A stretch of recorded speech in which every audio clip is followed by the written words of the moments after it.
2025년 1월 내가 베네수엘라를 폭격했다는 발표에 전 세계가 숨을 죽였습니다.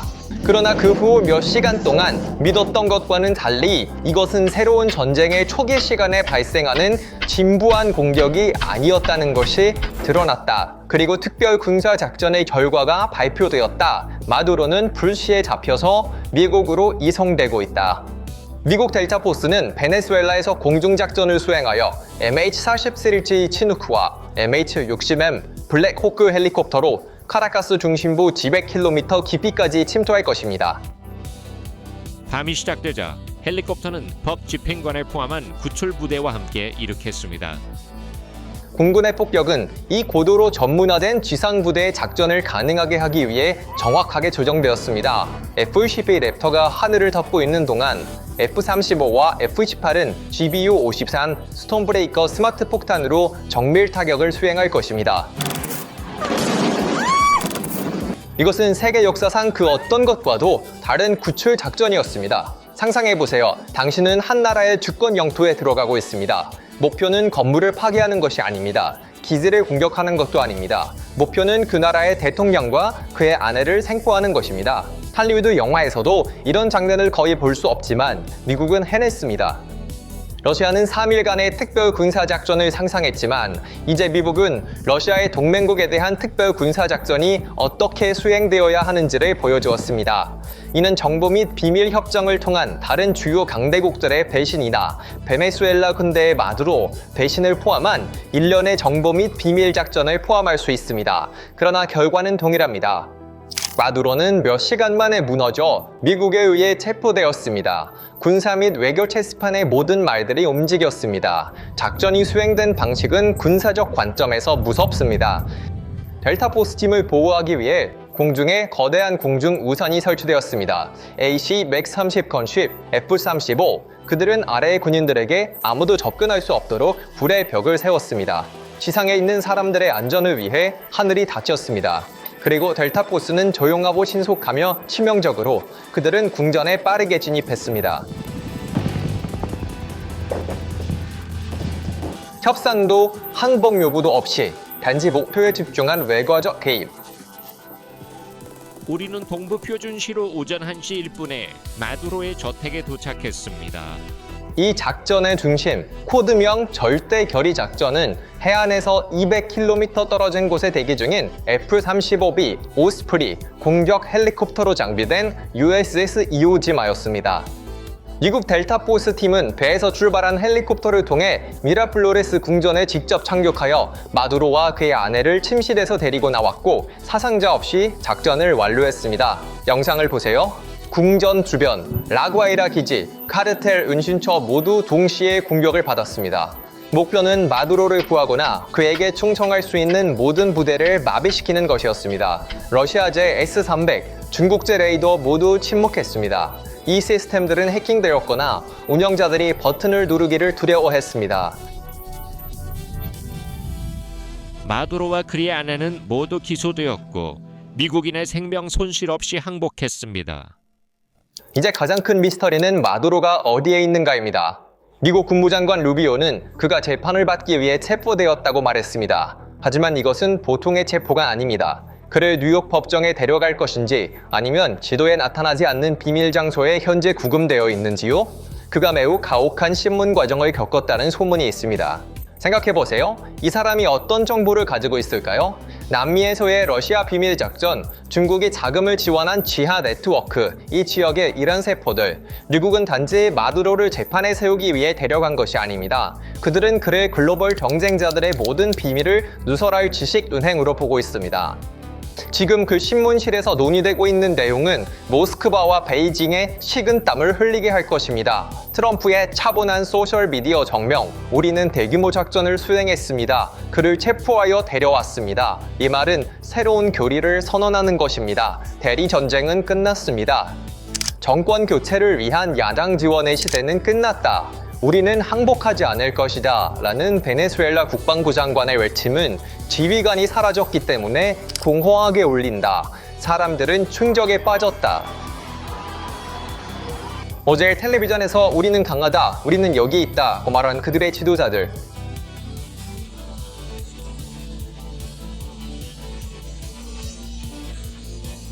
오늘 수갑이 채워진 채로 미국 군용기의 화물칸에 실려 알 수 없는 목적지로 끌려가고 있습니다.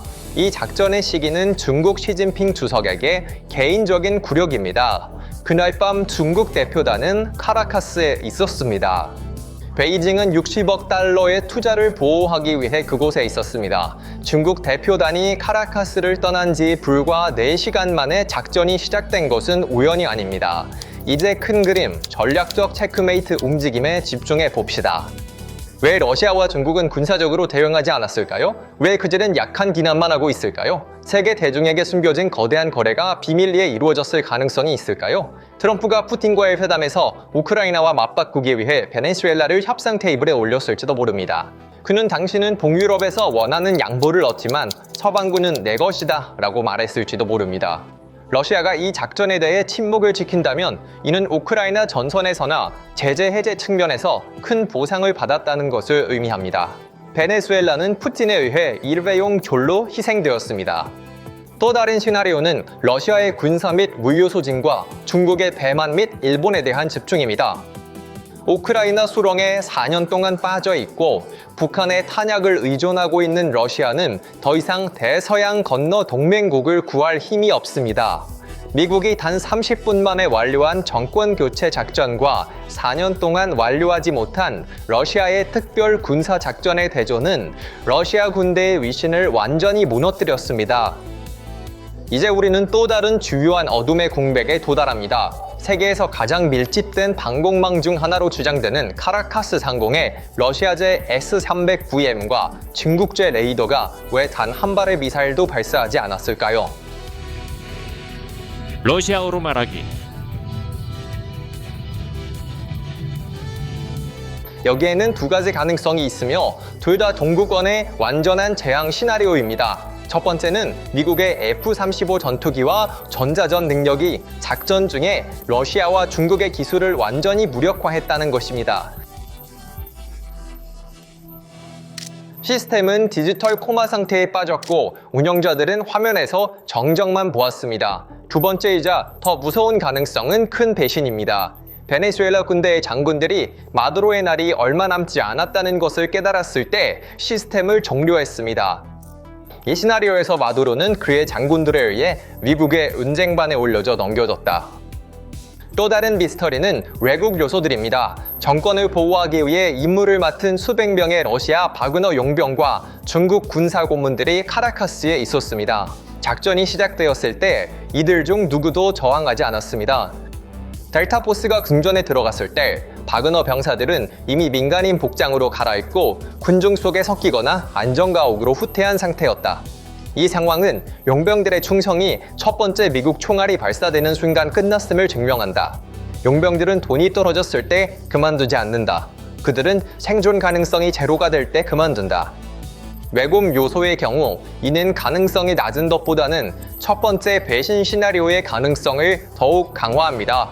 이 작전으로 인한 충격파는 군사적 성공이나 중국과 러시아의 배신에 국한되지 않습니다. 충격파는 인접한 수도들에서 가장 강하게 느껴집니다. 콜롬비아 국경에서 군사 활동이 증가하는 동안 브라질과 멕시코의 좌파 지도자들은 공황 상태에 빠져 있습니다. 구스타보 페트로와 룰라 다 시우바는 마두로에게 일어난 일이 선례가 된다는 것을 알고 있습니다. 다음은 우리 차례인가? 라는 두려움이 라틴 아메리카의 반미 블록의 기반을 흔들고 있습니다. 이 작전은 대륙 전체를 미국의 뒷마당으로 재구성하고 지역 지도자들에게 단 하나의 선택만 남겼습니다. 즉 따르거나 어느 날 밤 갑작스럽게 헬리콥터 소리에 대비하라는 것입니다. 이 메시지는 라틴 아메리카에만 국한되지 않습니다. 독재자 클럽에 큰 불안이 있습니다. 벨라루스에서는 루카셴코가, 북한에서는 김정은이, 테헤란에서는 정권 지도자들이 1월 3일 아침 불안하게 깨어났다. 마두로가 그의 궁전, 가장 철저히 경비된 요새에서 체포된 것은 행국이나 강력한 동맹국이 있어도 우리는 당신에게 도달할 수 있다는 메시지를 전달합니다. 독재자들이 의존하던 면책에 보이지 않는 방패가 뚫렸습니다. 반면 균형 정책을 따르고 다극화 세계의 꿈에 투자하는 터키, 인도, 브라질과 같은 국가들에게 이 사건은 찬물을 끼얹는 것입니다. 트럼프 행정부는 강경한 힘을 사용하여 회색지대를 제거하고 있습니다. 러시아와 거래하면서 서방과 잘 지내는 시대는 끝났습니다. 국가들은 명확한 선택을 강요받게 될 것입니다. 이 작전은 그러한 국가들이 러시아로부터 거리를 두고 서방 측에 더 가까워지도록 할 것입니다. 그러나 이 작전으로 인해 발생한 지진파는 군사 및 외교 경로에서만 울려 퍼지는 것이 아니라 금융시장과 에너지 지정학에서 진정한 쓰나미가 곧 일어날 것입니다. 베네수엘라는 세계에서 가장 큰 확인된 석유 매장량을 보유한 국가입니다. 수년간 미국 아래에서 썩어가고 있는 이 거대한 에너지 잠재력은 제재와 러시아의 미흡한 관리로 인해 이제 하룻밤 사이에 워싱턴의 통제하에 놓이게 되었습니다. 이것은 블라디미르 푸틴의 가장 어두운 악몽이 현실이 된 것입니다. 러시아 경제는 높은 유가에 의존하여 생존하는 1차원적 구조입니다. 미국은 베네수엘라의 석유 생산을 재개하고 수백만 배럴의 저렴한 석유로 세계 시장을 채우면 유가가 바닥으로 떨어질 것입니다. 배럴당 가격이 10달러 하락할 때마다 크렘린의 전쟁 자금에서 수십억 달러가 증발합니다. 모스크바는 에너지 협박을 통해 우크라이나 전쟁을 자금 조달하고 있었지만 이제 트럼프 행정부가 베네수엘라 카드를 쥐고 있습니다. 이 카드가 사용되면 러시아가 인도와 중국에 판매하는 할인된 석유조차 매력을 잃게 될 것입니다. 사우디아라비아와 오펙 플러스는 워싱턴의 이 새로운 움직임에 대응하여 생산 할당량을 재고해야 할 것입니다.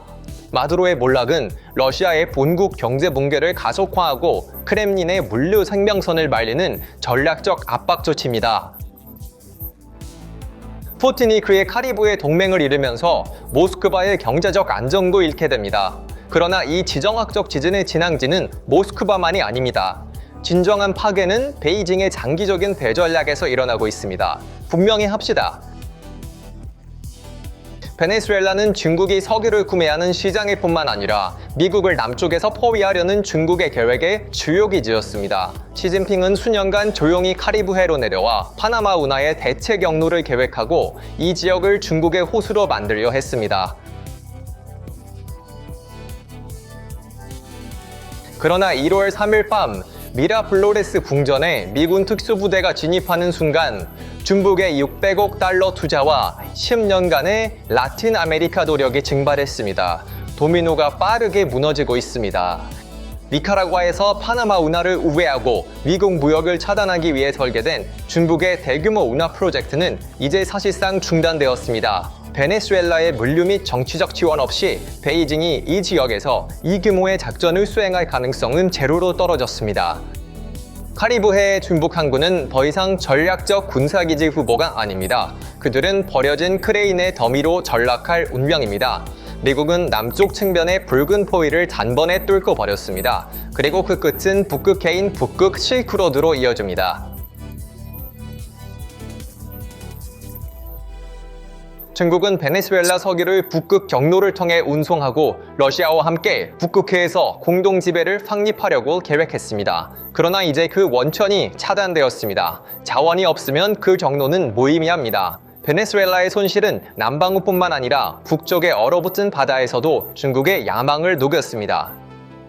베이징의 근득지 국가 주장에 그날 밤 카라카스에서 큰 타격이 있었습니다. 태평양의 상황은 더욱 심각합니다. 시진핑은 라틴 아메리카를 미국을 바쁘게 만들기 위한 주의 분산 지역으로 사용하고 있었습니다. 계획은 이랬습니다. 미국이 자신의 뒷마당에 불을 끄는 동안 중국은 대만과 남중국해에서 자유롭게 행동할 것이었습니다. 그러나 트럼프 행정부는 불을 끄는 것에 그치지 않고 불을 일으킨 집을 철거했습니다. 미국 군대가 베네수엘라 같은 보호된 국가에서 이런 일을 할 수 있다면 대만 해협에서는 무엇을 할 수 있을까요? 이 작전은 시진핑의 대만 침공 계획을 최소 10년은 지연시킬 수 있습니다. 미국의 물류 능력, 정보 네트워크, 즉각적인 타격 능력은 미국이 종이 호랑이가 아니라 여전히 세계 유일의 최상위 포식자임을 증명합니다. 이제 미국은 완전히 자유로운 손을 가지고 있습니다. 워싱턴은 모든 해군력과 전략적 초점을 중국 코앞의 태평양으로 다시 돌릴 수 있습니다. 중국의 전략적 지연 계획은 역효과를 냈습니다. 용이바다 건너 성을 이루면서 자신의 집으로 원이 좁혀지고 있음을 깨닫고 공포에 휩싸입니다.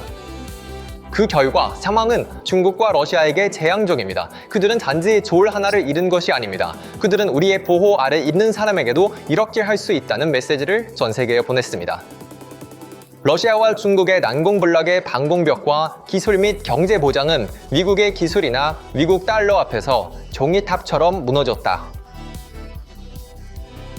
군사 체스판에서 조리 움직이기도 전에 왕이 체크메이트 당했고 미국은 러시아의 동맹국에 대한 특별 군사 작전을 수행하는 방법에 대해 모스크바와 베이징에 매우 가혹한 교훈을 주었습니다.